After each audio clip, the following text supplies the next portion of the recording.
Hello, I'm Waqar Rizvi, and this is Scope. In the first segment of today's show, we're going to discuss the Iran War Powers Resolution as passed by both the U.S. Senate and Congress. Now, this was a bipartisan effort, all of this stemming, of course, from the U.S. assassination of General Qasem Soleimani of Iran on Iraqi soil, you'll remember, not too long ago, and the ensuing tensions that resulted in. There was bipartisan concern, even at that time, whether or not Donald Trump really had the justification to go ahead and assassinate General Soleimani. And it seems that both Democrats and Republicans have now agreed that there was not justification, even under the AUMF, as the White House and Donald Trump have argued. However, of course, as president, Donald Trump has vetoed this Iran War Powers Resolution, and the Senate, unfortunately, for those within the establishment who wanted this resolution to pass, the Senate has not been able to garner enough votes to be able to override Trump's veto at this time. That is the latest news regarding that. Let's discuss that a bit further. We're joined now by Dr. Foad Izadi, who is a professor at the University of Tehran. He's joining us now from the Iranian capital. Professor Izadi, thank you for your time today. What do you make of the Iran War Powers Resolution? How important is it, do you think, to keep in check the war powers of any president really anywhere in the world, but especially a U.S. president? Bismillah ar-Rahman ar-Rahim. I think we have to pay attention to 2 points. One point is the difficulty that exists in the U.S. Constitution. In the American Constitution, the U.S. Congress is supposed to declare war. At the same time, the same Constitution has given the U.S. President the power to be the commander-in-chief. And historically, since the U.S. was created, there is this conflict between the U.S. Congress and the U.S. President that who has the ultimate power to engage in military activities. And that historical conflict has continued up to today. And if you look at the statement that Trump issued after he vetoed the resolution, you see some traces of that historical conflict between the 2 branches of the U.S. government. That's one point. The second point is with regard to what they have done to Iran. In the last number of years, the Trump administration has engaged in what they call the maximum pressure campaign. And they not only have pressured Iran economically, they have also engaged in military activities against Iran and Iranian targets, like the killing of General Qasem Soleimani. And a lot of people in the U.S. Congress, including some Republicans, are worried about Trump because he does not exercise logic or he does not engage in in-depth analysis when he engages in policy decisions, whether it's domestic or international. And they don't want to trust the U.S. military to a man like him. And that is why the resolution was passed. The U.S. Senate has a majority of Republicans. And the way the resolution passed was that some Republicans voted for the resolution. But not enough Republicans were on side of not giving Trump that type of power. So although the resolution passed, it did not have the 67 vote overturn the veto. I wonder, what do you make of the reality, though, that, of course, Iran and the U.S., whether we like it or not, have an adversarial relationship right now at this point in time? And Trump's argument would be, as you well know, that, listen, I need to have the power to immediately act militarily, if so need be, against Iran. Beyond the politics of it, do you think that that sort of power should lie in one man's hands? I mean, just give us an insight, for example, how it works in Iran, for example. If the Iranian president needs to make a military decision, is it just in his hands to make that decision, or is there a hierarchy and checks and balances on his power as well in that regard? In Iran, we have the National Security Council, and the president of the country is the head of that council. But there are members that go beyond the executive branch. We have 5 ministers in that council, and then you have the heads of Iran's military, you have representatives of the country. So you have the judiciary, you have the head of the parliament. So it is a more diverse body that includes, for example, the head of the Iranian Majlis. And these decisions are made through consensus among different branches of government. So if you compare the Iranian system with the American system is much more dependent on one man's decision, and that's why occasionally, including this time, you have the U.S. Congress trying to reduce that power unsuccessfully, obviously. So then does this, do you think, mean that now that Donald Trump has vetoed this and even the Senate has not been able to override the veto, do you think that realistically means that Donald Trump is planning something against Iran again, or do you think it's just that he wants that for public and say a safe face move almost, because he was so criticized after the Soleimani assassination? One thing that Iran said after the assassination of General Soleimani is that Iran's aim is to kick Americans out of the Middle East. And it seems when the U.S. announces that they are taking troops back to the United States, Iran is achieving that goal little by little. And, yesterday also was the day that in Iraq, the Iraqi prime minister was started his work. And he has promised to kick Americans out of Iraq. So I think General Soleimani is achieving a goal of his that he could not achieve during his lifetime, and he's achieving that after his martyrdom, which is taking United States out of the Middle East. And the reason is that the American troops in this part of the world have done nothing but killing of innocents, occupation of Muslim lands, and plundering of Muslim resources. And the sooner they leave, the better it's going to be for everyone in this part of the world. And I think that goal, we are getting closer to it as we speak. All right, so then as the final thought then, Dr. Izadi, do you think that, considering this was a bipartisan resolution, as you well know, do you think that this means that even the U.S. establishment is revisiting its military policies around the world? With the coronavirus, we are seeing that old debate of how much military spending you should have, how much spending you should have on public services and health services.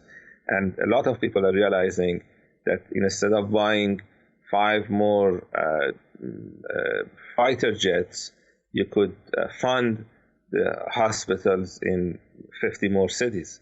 And that decision is becoming clear to a lot of Americans, including some politicians, that they have spent too much money on U.S. military and they should have done more with public services. The U.S. has number 1 number of deaths of coronavirus internationally. So a lot of things are becoming clear to a lot of people in the United States, and I think that's a good step. Very well, Doctor. I'll leave it there at that, but of course, as always, we appreciate you taking your time to speak to us here at Scope. And as Dr. Izadi mentioned, of course, when it comes to this War Powers resolution, it's not just about Iran, is it? As he well laid out, it could just be about military adventurism on the part of the U.S. overall around the world, or just the need for the U.S. president to act if it comes to defending the country as well. The U.S. president at this point in time does have a lot of power, as we've seen right now with his veto of this resolution altogether, and the fact that this veto wasn't even being able to overrode within the U.S. Senate at this point in time, even though this was a bipartisan effort between both Republicans and Democrats, as I put to Dr. Izadi as well. What does this mean then going forward? Are we closer to war with Iran at the same time, as Dr. Izadi mentioned, the U.S. has moved Patriot missiles out of Saudi Arabia? What does that indicate? Does that indicate something that Iran has wanted, which is for U.S. forces to leave the region? And does that then mean the U.S. establishment, too, is leaning that way, possibly? A lot of questions, of course, remain unanswered, but it seems at this point in time that Donald Trump wants the power to call for war against Iran when he so wants. I'll be back with my next segment after this break. Welcome back, viewers. You're still here on Scope with me, Waqar Rizvi. We're now going to discuss Russia's role when it comes to Syria, as well as just overall Syria itself and the resolution of the crisis there. The Russian International Affairs Council, which is an important Russian think tank, has said that it expects that Russia, Turkey, and Iran will come to some sort of an agreement in the near future. It doesn't give an exact timeline, of course, about possibly removing or having Bashar al-Assad be removed from power in some fashion, be it through a poll or otherwise, or vote, I should say. Because, again, it seems that that may be the resolution, at least in some people's minds. As we well know, the calls for the ouster of Bashar al-Assad are, on one side at least, have always been there. But on the other side, the likes of the Russians and the Iranians especially have always stood by Bashar al-Assad and his leadership. Is that the way to go to resolve the situation in Syria? Has it always just been about the man himself, i.e. just Bashar al-Assad and the quote-unquote stability that he may represent? Or is this something beyond that for the Russians, the Iranians, and everybody else really who may want stability in Syria at this time? Let's discuss that a bit further. We're joined by Mark Sleboda, who is an international affairs and security analyst. He's a senior lecturer in international relations and security as well. He's joining us now from Moscow. Joining us from Damascus is Taleb Ibrahim, who is a political analyst. Taleb and Mark, thank you both for your time today. Mark, let me start with you. What do you make of the Russian International Affairs Council and its report, its hypothesis that this will happen in the coming days, possibly, where the Russians will also make that decision that maybe it is time for Assad to go? Okay, I'm afraid that what you're talking about is 100% fake news. It is disinformation promoted by a Muslim Brotherhood affiliated online site called the Middle East Monitor. The Russian International Affairs Council said no such thing. They have made no such report. The Russian TASS, the Russian National News Agency, has made no such article that was quoted in that piece. It is 100% fake news.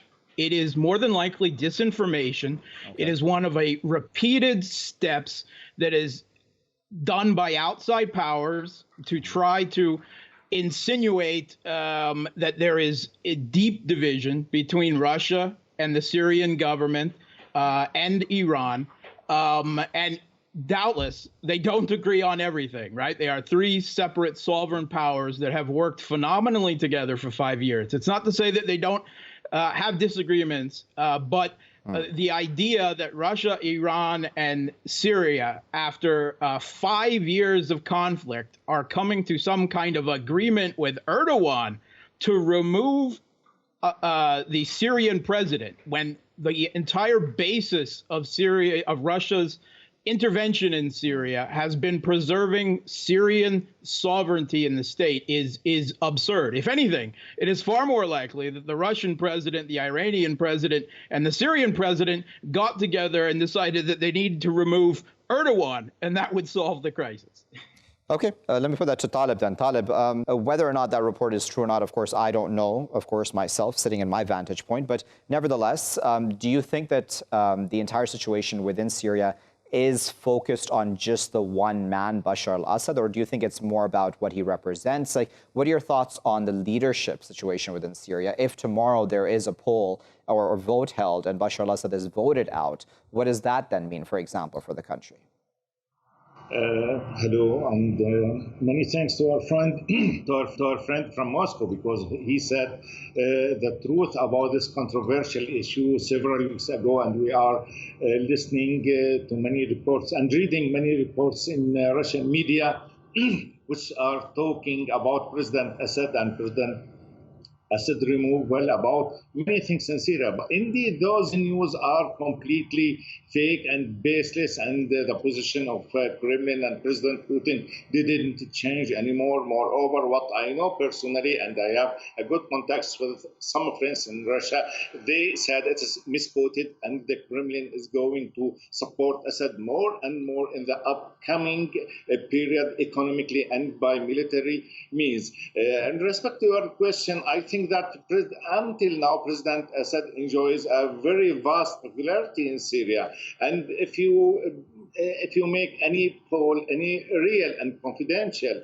poll here in Syria, I think he will enjoy more than 70% of the total votes here in Syria, which will support him.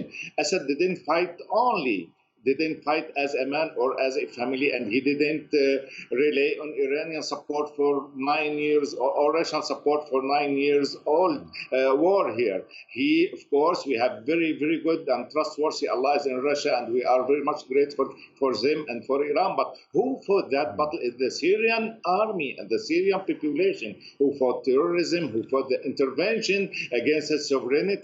All the Syrian people are supporting Assad in his battle. Yes, there is opposition, but this opposition, it is political opposition.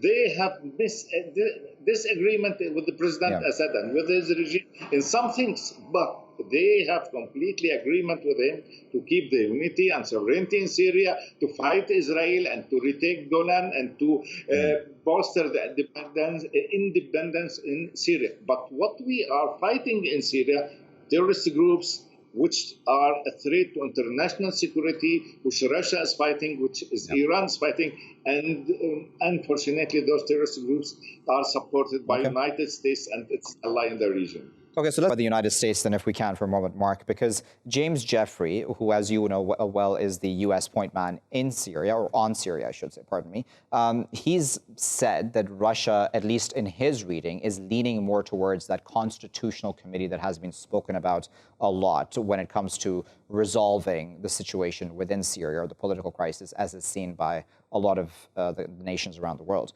Do you think that Russia is leaning that way at this point in time? I think Russia has always considered that the end game of Syria is a political reconciliation that will likely include a UN brokered process, possibly through a constitutional convention and reform. However, I think Russia has certainly shifted viewpoint during the course of the 5 years of its intervention to a much harder position. It has viewed positions such as the U.S. and the Erdogan regime in Turkey that they are uncooperative, they are unrealistic, and their demands would frankly destabilize Syria and the entirety of the region. And Russia has concluded that the only way to reach that political reconciliation is an overwhelming military victory on the ground that will allow some type of constitutional reform to be concluded at the end of that. That is the only way, because the obstructive position Turkey and the U.S. and other players. Taleb, let me go to you. Do you think, Taleb, that if within this constitutional committee, if that is ever formed, or whenever there is a political settlement of some sort, do you think Bashar al-Assad would be willing to even give up power at such a time? I think that the end of any war is a political process, and I think, yes, many people here in Syria are talking about the necessity of making some constitutional reforms. That does not mean to change the Syrian constitution. Absolutely. I think President Assad wants to see his country safe and unified. And I don't think that he loves to stay in power forever. I know the man very well, and I think that he's an open man, and he is not like what had been depicted in the Western media or some Turkish media or Israeli media.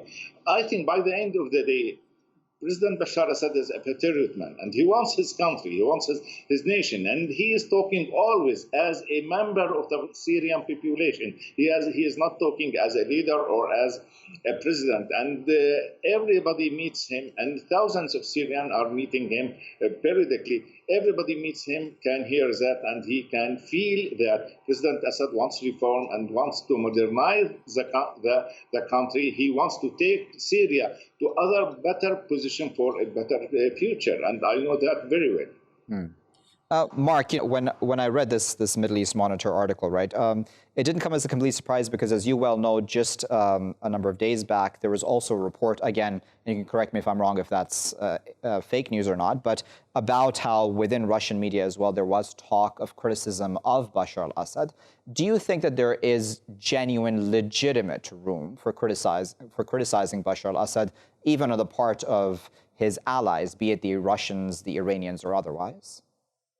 Yeah, absolutely. I mean, everyone has made mistakes in this entire crisis, and certainly the president of Syria and his government have made mistakes along the road. Yes, there have always been voices of criticism within the Russian media and Russian academia. We don't actually live in Russia, in a country where Putin speaks out of all our mouths, and we're not allowed to criticize government policy. And don't regularly do so. I certainly do on your show. But that is a cardboard villain caricature that's presented of Russia and the Russian media and Russian academia in the West. Unfortunately, that is the prevalent view that many people have abroad. So certainly there has been just in some cases criticism of President Assad and of Russia's policies in Syria, and some of it others unjust. But certainly no one is above reproach in this conflict. But I mean, you can't really equate the president of Syria, who is defending his country from powers like the United States and Turkey, to overthrow the Syrian government for 10 years now. I mean, the types of criticism and the scope and scale of the criticism that is due in this conflict are quite different things. Okay, so what do you think about whether or not, at this point in time, Bashar al-Assad, just the man himself, as I'm going to go back to that again, because do you think that at the beginning, right at the beginning of this crisis, that he may have been able to do things differently when it came to reforms and otherwise that are now being spoken of? Yes, he tried to make a lot of reforms, and I think he had, and he still has real intentions to make reforms, and as I told you, to make very good steps in this issue. But the interesting thing and the most crucial thing here in this war in Syria, it is a war against Syria as a state. It is not a war for the behalf of Syrian population. Anybody must be mad to believe that American and Israelis and Saudis and Turkish countries want Syria to be much more better. No, indeed, they want to destroy Syria and they want to put their hegemony over Syria. The war is against Syrian choices and Syrian strategic role, and it wasn't for the nature or the situation of the Syrian regime. The worst thing in Western policy in the world is hypocrisy, and we feel deeply that they deny that Assad wants any reforms, and they said he's a dictator and he is killing his people. But indeed, they were doing that, and at the same time, they are supporting terrorists and financing them and providing them money and weapons and everything to destroy Syria. The problem is very, very much complicated, and here in Syria, it is not a matter of reforms, it is not a matter of freedom, it is a matter of the Syria at all, how it will be. Should Syria be a country against Western interests? All right, so as a final word then, what do you think Russia's role will be going forward when it comes to Syria? Because we're talking about a different time now, right? I mean, so many years have passed since the crisis begun, and we're also in a time of coronavirus where the realities of the economic impact of all of this are going to be hitting even major powers like Russia. Do you think the Russians will continue to stand by Assad even through this? Well, I don't think it has never been a part of the Russian calculus to support Assad. Russia supports the sovereignty of Syria and the Syrian state. There is always an attempt within Western media and governments to personify their regime change efforts around the world with the demonization of a particular leader, be that Saddam Hussein and false weapons of mass destruction accusations, Muammar Gaddafi and false accusations of genocide, or the Syrian government and false chemical weapons and all sorts of other accusation against them. It's just not about Assad for the United States. It is about total regime change and regime foreign policy realignment to match U.S. hegemonic goals in the region. And likewise for Russia, it is not about the man of Bashar al-Assad. And we can mention his name 1,000 times as if he is the devil personified, but it doesn't change the realities on the ground for Russia's support of the Syrian government or what has actually been happening in the country, which is a foreign-sponsored regime change effort using everything from al-Qaeda to the Turkestan Islamic Party, which represent the actual Syrian opposition on the ground in Idlib still today. Very well. We'll leave it there at that. Of course, we appreciate both Mark and Taleb for their time and, of course, for their important insight and context. As Mark there said, in his reading, of course, this is a fake report and that the RIAC, which is the Russian International Affairs Council, has actually not released any such report. Now, whether we believe that or not is, of course, up for argument. But nevertheless, we've had a more nuanced discussion about the situation in Syria, haven't we, where talk of criticism of Bashar al-Assad has been propping up within Russian media. So it's not completely out of the realm of possibilities that there would be Russian scholars who would be talking about even possibly the very radical idea of removing Bashar al-Assad from office in some fashion, whether at the end of a process which includes a constitutional committee or otherwise. Nevertheless, this also then goes back to the situation of how exactly one resolves the crisis that has been going on in Syria for so many years. Is it as simple as just removing Bashar al-Assad? Is it all about just Assad himself? Or is this something larger than that? Is there a more macro issue than that? As Mark there said, this is, at least for the Russians, at least their public statements, this is about saving the sovereignty of Syria and having the Syrian government in place, which the Syrian people actually want. On the other side, of course, we would have arguments, very clear arguments, against Bashar al-Assad, against his quote-unquote crimes, all of the above, chemical attacks. I mean, the list is endless of criticisms of Bashar al-Assad on the other side as well. And those are also just as important to bring into the conversation when it comes to such matters. Whether or not Bashar al-Assad remains or goes, we have to, of course, wait to see in the coming days, years as well. I'll be back with my last segment after this break. Stay tuned.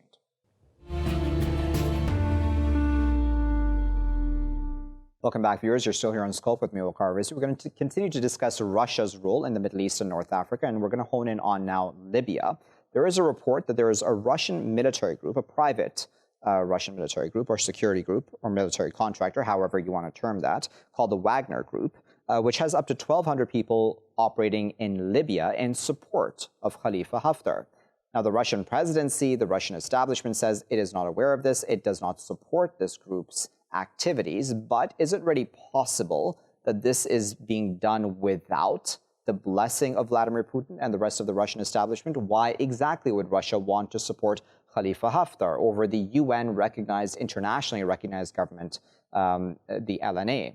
Let's discuss that a bit further. We're now joined by Stanislav Mitrakhovich, who works at the Financial University under the government of the Russian Federation. He's joining us now from Moscow. Joining us from Perm in Russia is Pavel Luzin, who is a PhD in international relations and expert in Russia's foreign policy and defense. Pavel and Stanislav, thank you both for joining us here in Scope. Stanislav, what do you make of this report? Why would a Russian private military contractor be supporting Haftar? Well, as you know, Vladimir Putin acknowledges that Russia has some interest in Libya. It doesn't mean that Putin officially said that Russia supports Haftar through the use of military force. But in a way, Putin admitted that Russia has interest in Libya and has instruments to do something in Libya. Libya is interesting for Russia as a foothold for this region, because if you have some interest and some foothold in Libya, you can alter things happening, for example, during the fight for the shelf in the Eastern Mediterranean, meaning Cyprus, meaning Israel, Malta, and some other countries, including even Italy and Greece. As for Libya, well, we can say that one of the governments is recognized by the UN, but in reality, Libya is torn by different governments. We see different multipolar government system in Libya, so to say, or system of governance, to say it correctly, because there are different governments in Libya. In reality, different central banks and different oil companies. As for future concerning special energy policy, it interests me the most. As for now, Libya is outside of the OPEC Plus agreement. But if we look, for example, in a year or a year and a half ahead, theoretically, there could be some kind of stabilization in Libya, either by the rule of Haftar or his opponents. But in this case, Libya will be affected by the OPEC Plus deal, and oil production in Libya will be important for the whole global energy market. So I suppose Russia wants to somehow have this possibility to deal with Libya. And not to mention that not only Russia interferes in the Libyan affairs. I suppose Haftar is also supported by Egypt, United Arab Emirates, I would say France. Well, in this case, Russia fights not only, I would say, opponents of Haftar in Libya, but also, for example, Turkey.